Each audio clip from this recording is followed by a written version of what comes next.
¿Cómo están? Bienvenidos a la Masterclass número 6.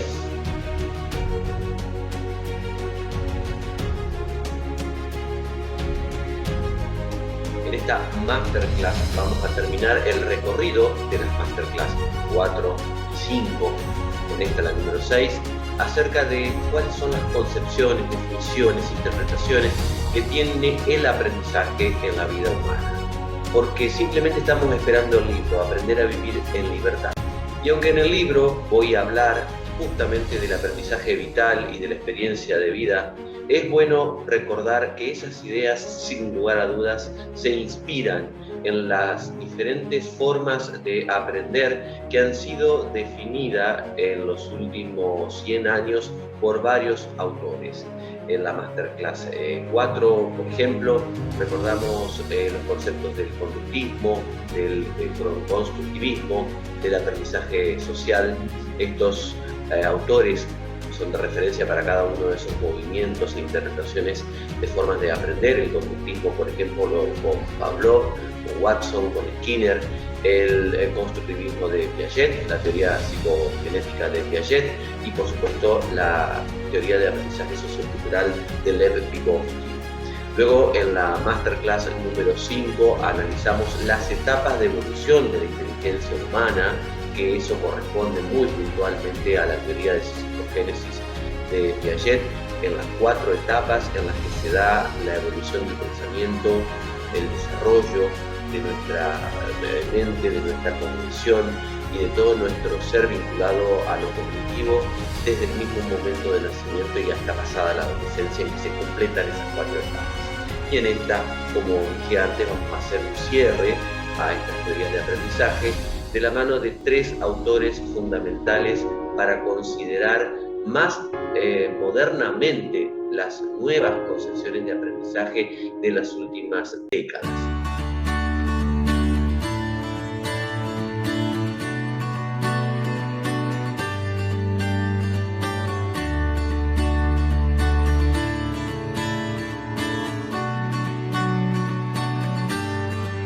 Para comenzar, hoy vamos a conocer a Ausubel, quien nos habla del aprendizaje significativo. Ausubel, al definir aprendizaje significativo, nos está queriendo decir, a través de un movimiento dialéctico, que la estructura cognitiva del sujeto, el contenido de aprendizaje que adquiere cada sujeto, va en sintonía directa con los nuevos significados a través de la asimilación. Por lo tanto, Ausubel viene a emparentar directamente en la sucesión de aprendizaje de Jean Piaget, es decir, de las etapas evolutivas de desarrollo de la cognición, del pensamiento, de la inteligencia de Piaget, porque justamente el movimiento de asimilación es propiamente de la teoría psicogenética.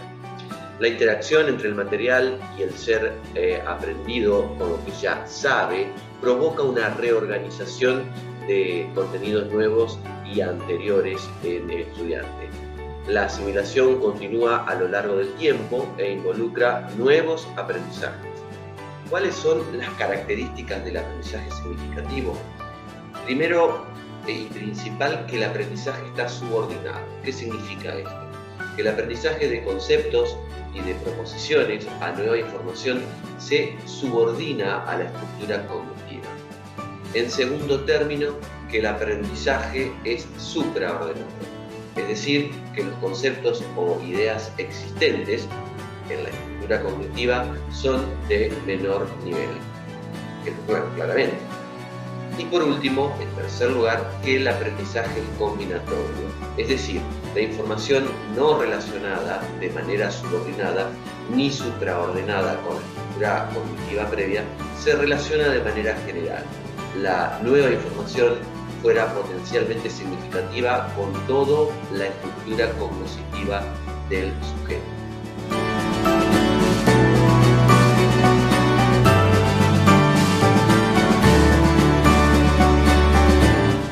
El aprendizaje significativo depende del conocimiento previo que posee el sujeto. Lograr este aprendizaje requiere de 2 condiciones fundamentales: la naturaleza del material y la estructura cognitiva. La naturaleza del material que sea significativo de modo que pueda relacionarse con las ideas previas. En esto tiene un factor determinante la motivación del sujeto para aprender, es decir, el deseo de aprender, que lo traemos a colación justamente a partir de la teoría que ha reinterpretado el psicoanálisis Alicia Fernández y que desarrollábamos en las masterclass anteriores. Esta naturaleza de material está completamente ligado a la motivación, que eso es lo que despierta el interés del estudiante o el deseo de aprender. Y en segundo lugar, la estructura cognitiva juega un papel fundamental como condición, porque los conceptos que le posibiliten asimilar la nueva información también dependen de esa estructura cognitiva previa. Contraponiendo este aprendizaje, define Ausubel el aprendizaje memorístico. Esta cuestión de lo memorístico está inspirado en otra teoría, que es la del conductismo, en donde justamente un factor importante es esta memoria aprendida, que hace que exista frente a un estímulo que siempre es el mismo, la misma respuesta. No se da cognitivamente este aprendizaje memorístico, puesto que debe existir algo. Para comprender estas dos condiciones, lo que Ausubel explica es que tiene que haber una significatividad lógica. El material que presenta el educador al estudiante tiene que estar tan organizado para que realmente se dé una asimilación y construcción del conocimiento a través de un aprendizaje significativo vinculado a esos aprendizajes previos o a esas estructuras previas que ya han sido asimiladas. Y en segundo lugar, algo muy importante para estudiar desde la psicopedagogía y la psicología educativa, que son las significatividades psicológicas de cómo se relaciona sustantiva y no arbitrariamente el material presentado en una lógica significativa con la estructura cognitiva de ese sujeto. Esto, obviamente, va de la mano de cada una de las cuatro etapas en las que se construye el aprendizaje. Es decir, tenemos de los 0 a los 2 años, de los 2 a los 6, 7 años, de los 7 a los 11, 12 años, y a lo largo de la adolescencia, de los 11, 12 años hasta los 16, 17, 18 años, en que se cumple la cuarta etapa del desarrollo del conocimiento de la formación.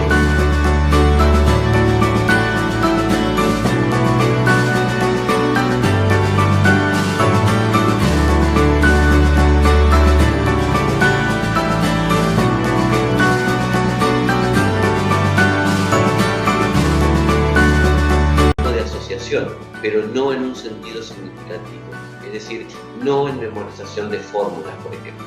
Desde ese punto de vista, muchas veces se adquieren, digamos, primero memorísticamente hasta que son incorporadas, internalizadas, asimiladas, esas fórmulas que empiezan a tener un significado en la mecánica, de alguna manera, por eso hablo del conductismo, del interjuego del aprendizaje previo con el aprendizaje del aquí y del ahora.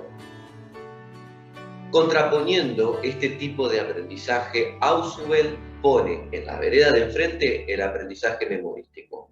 Como dijimos en las masterclass anteriores, el aprendizaje memorístico va de la mano de la teoría de aprendizaje del conductismo.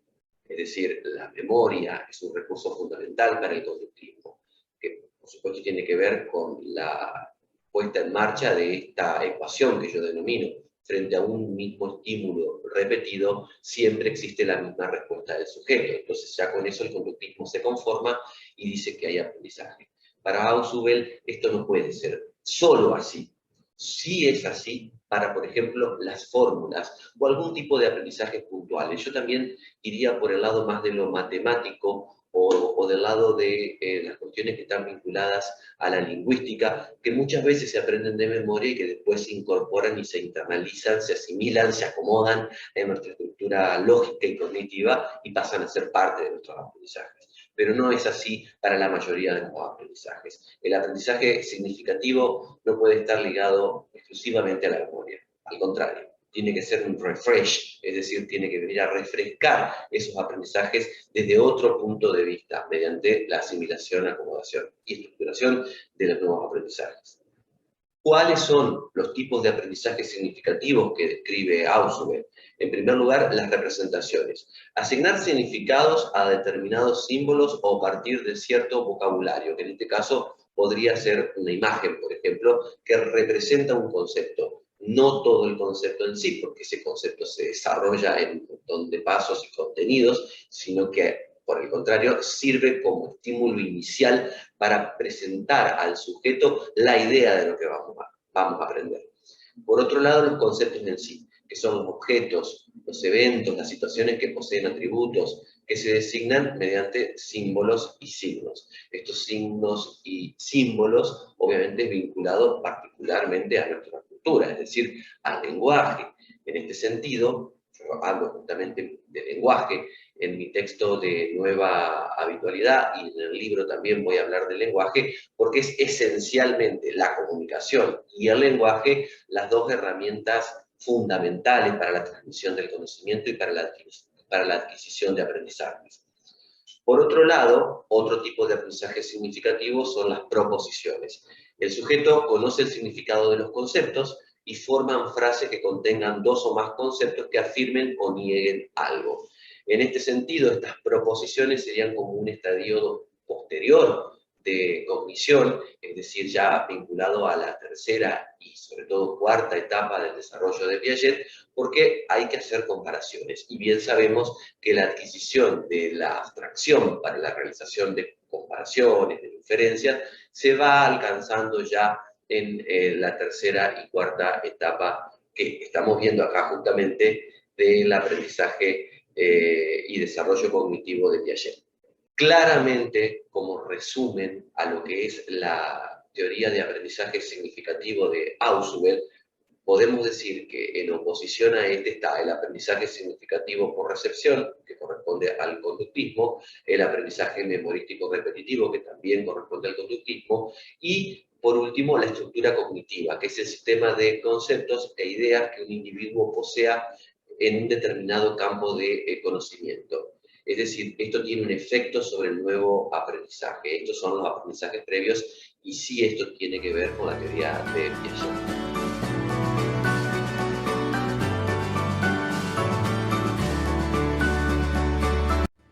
Vamos a analizar la teoría de Howard Gardner, quien junto a Jerome Bruner comienzan a trabajar en el enfoque cognitivo en la educación a partir del año 1965 en adelante.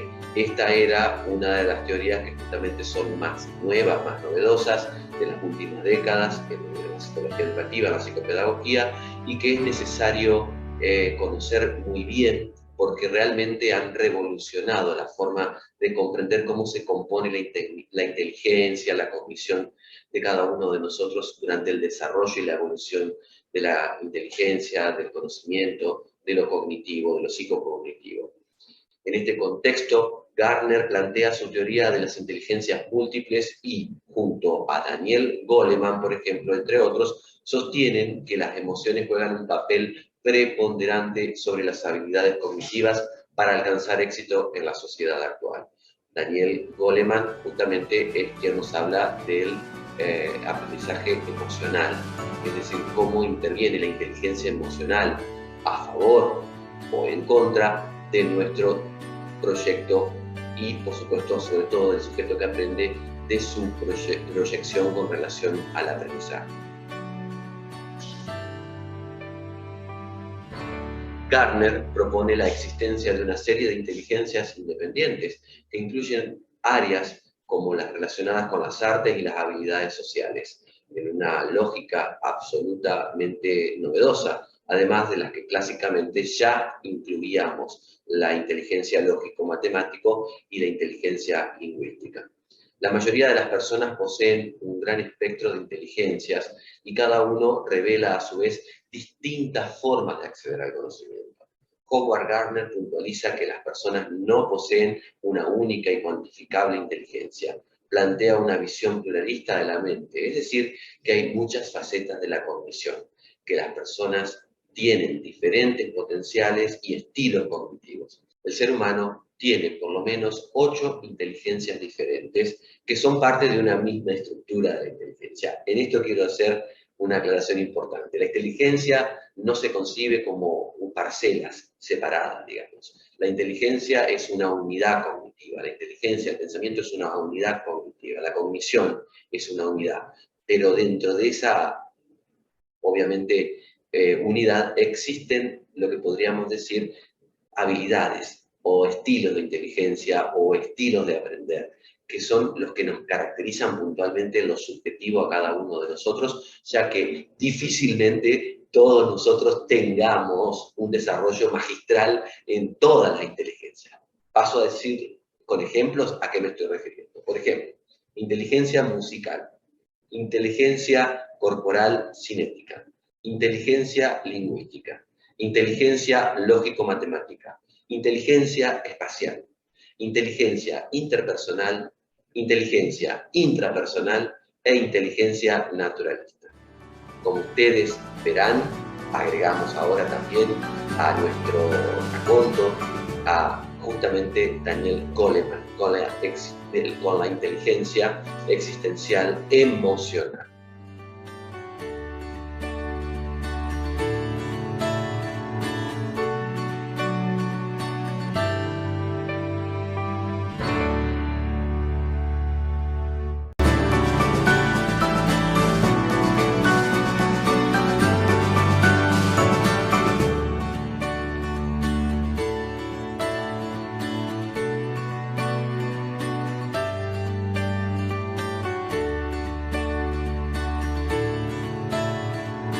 En cada una de las siguientes figuras, ustedes se van a dar cuenta por qué no todos nosotros tenemos el mismo estilo de aprender, ni tenemos un desarrollo completo en todas estas inteligencias que son parte de esa unidad cognitiva que es tan subjetiva en cada uno de nosotros. Para dar el primer ejemplo, por ejemplo, yo no tendría el talento de Rafa Nadal.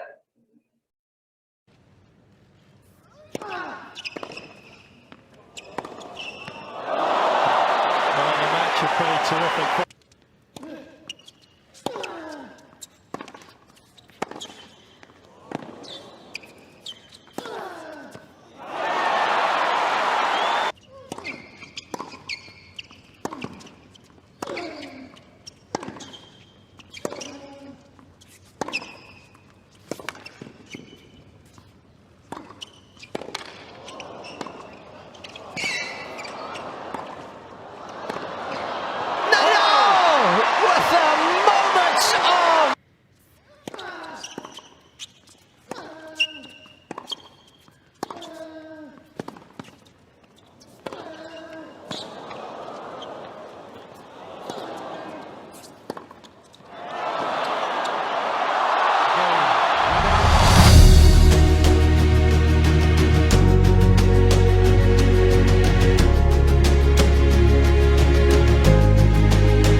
Los currículum educativos actuales ponen énfasis sobre todo en el desarrollo de estas inteligencias, lingüística y matemática, y todavía se siguen olvidando, entre comillas, del desarrollo de las otras inteligencias que forman parte de nuestra subjetividad, que en este caso definimos como cognición.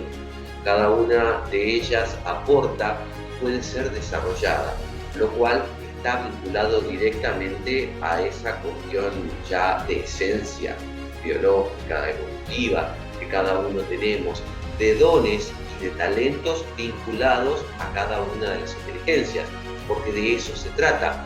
Cuando alguien, como las personas que acabamos de ver, que son destacados en un tipo de esas inteligencias, porque tienen ese es su don y su talento. Cada uno de nosotros tiene los propios.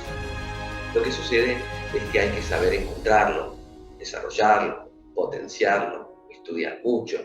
De eso se trata. Howard Gardner no concibe la inteligencia de modo unitario, como les dije anteriormente, como resumen, sino más bien como la existencia de múltiples inteligencias que son parte de esa unidad, cada una diferente de las demás, es decir, que cada una de las inteligencias postuladas son independientes unas de otras, pero forman parte de la misma estructura cognitiva. Desde su teoría se entiende que no existe una única y uniforme forma de aprender. Cada uno de nosotros aprende de manera absolutamente subjetiva y diversa. Todos poseemos múltiples inteligencias, algunas con mayor desarrollo, eso lo podemos percibir y lo podemos ir percibiendo inclusive desde la etapa escolar, y otros nos destacamos en otro tipo de habilidades, que yo denominaría también dones y talentos. Las combinamos de manera distinta.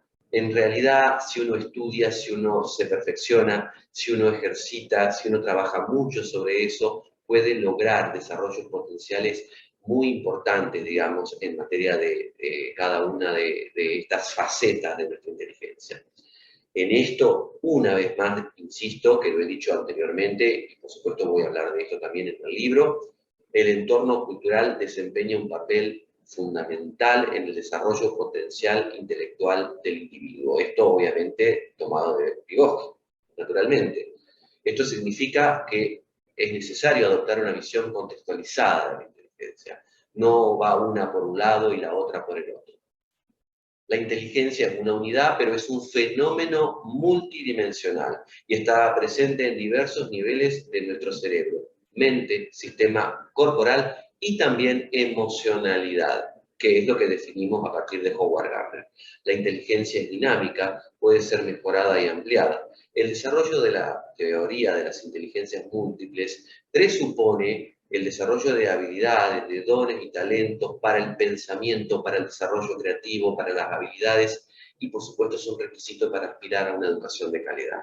Si queremos educar en calidad, tenemos que potenciar este desarrollo integral, diversificado de todas estas formas de aprender. Y no podemos cerrar esta Masterclass número 6 si no mencionamos a alguien que anteriormente hemos traído a colación a partir de inteligencias múltiples, que es Daniel Goleman, autor del bestseller llamado Inteligencia Emocional. Es importante que nos vayamos de esta Masterclass tratando de recordar algunos conceptos fundamentales que hacen a la dinámica del aprendizaje y que tienen mucha injerencia en la vida del sujeto que aprende. No solamente en la infancia y en la adolescencia, sino en el aprendizaje a lo largo de toda la vida, ya que la inteligencia emocional está presente con nosotros, como el resto de las inteligencias, y es un factor fundamental que tiene que estar en equilibrio como cualquiera de los otros factores, incluso orgánicos, no solamente psicológicos o psicoeducativos, para que pueda existir aprendizaje.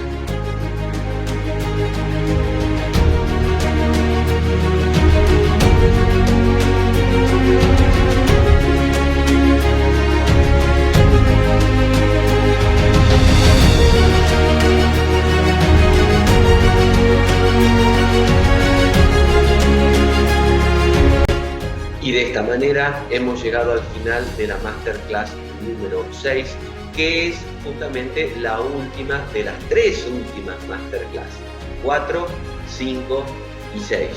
Con esto cerramos y quedamos a la espera del libro Aprender a Vivir en Libertad, cuya presentación va a ser próximamente y que naturalmente, si bien es cierto, la base del libro habla de aprendizaje vital, justamente son estas teorías las que me han inspirado para representarme la idea que quiero transmitir. ¿Cómo aprendemos a lo largo del ciclo vital de vida?